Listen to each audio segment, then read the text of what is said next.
chapter 18. At that time the disciples came to Jesus and asked, "Who then is the greatest in the kingdom of heaven?" He called a little child to him and placed the child among them. And he said, "Truly I tell you, unless you change and become like little children, you will never enter the kingdom of heaven. Therefore, whoever takes the lowly position of this child is the greatest in the kingdom of heaven. And whoever welcomes one such child in my name welcomes me. If anyone causes one of these little ones, those who believe in me, to stumble, it would be better for them to have a large millstone hung around their neck and to be drowned in the depths of the sea. Woe to the world because of the things that cause people to stumble. Such things must come, but woe to the person through whom they come. If your hand or your foot causes you to stumble, cut it off and throw it away. It is better for you to enter life maimed or crippled than to have 2 hands or 2 feet and be thrown into eternal fire. And if your eye causes you to stumble, gouge it out and throw it away.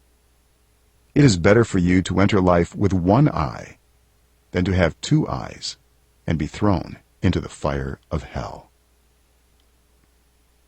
See that you do not despise one of these little ones.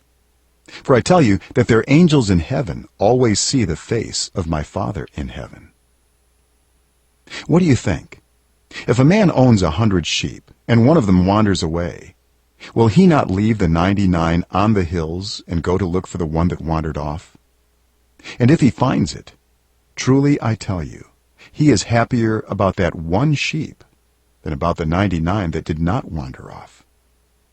In the same way, your Father in heaven is not willing that any of these little ones should perish.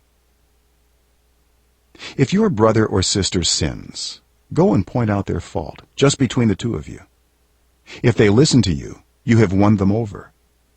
But if they will not listen, take 1 or 2 others along, so that every matter may be established by the testimony of 2 or 3 witnesses. If they still refuse to listen, tell it to the church. And if they refuse to listen even to the church, treat them as you would a pagan or a tax collector. Truly I tell you, whatever you bind on earth will be bound in heaven, and whatever you loose on earth will be loosed in heaven. Again, truly I tell you that if 2 of you on earth agree about anything they ask for, it will be done for them by my Father in heaven. For where 2 or 3 gather in my name, there am I with them. Then Peter came to Jesus and asked, "Lord, how many times shall I forgive my brother or sister who sins against me? Up to 7 times?" Jesus answered, "I tell you, not 7 times, but 77 times. Therefore the kingdom of heaven is like a king who wanted to settle accounts with his servants. As he began the settlement, a man who owed him 10,000 bags of gold was brought to him. Since he was not able to pay, the master ordered that he and his wife and his children and all that he had be sold to repay the debt. At this, the servant fell on his knees before him. "Be patient with me," he begged, "and I will pay back everything." The servant's master took pity on him, canceled the debt, and let him go. But when that servant went out, he found one of his fellow servants who owed him 100 silver coins.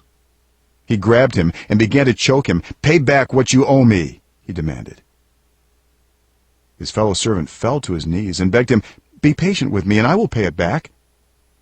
But he refused. Instead, he went off and had the man thrown into prison until he could pay the debt.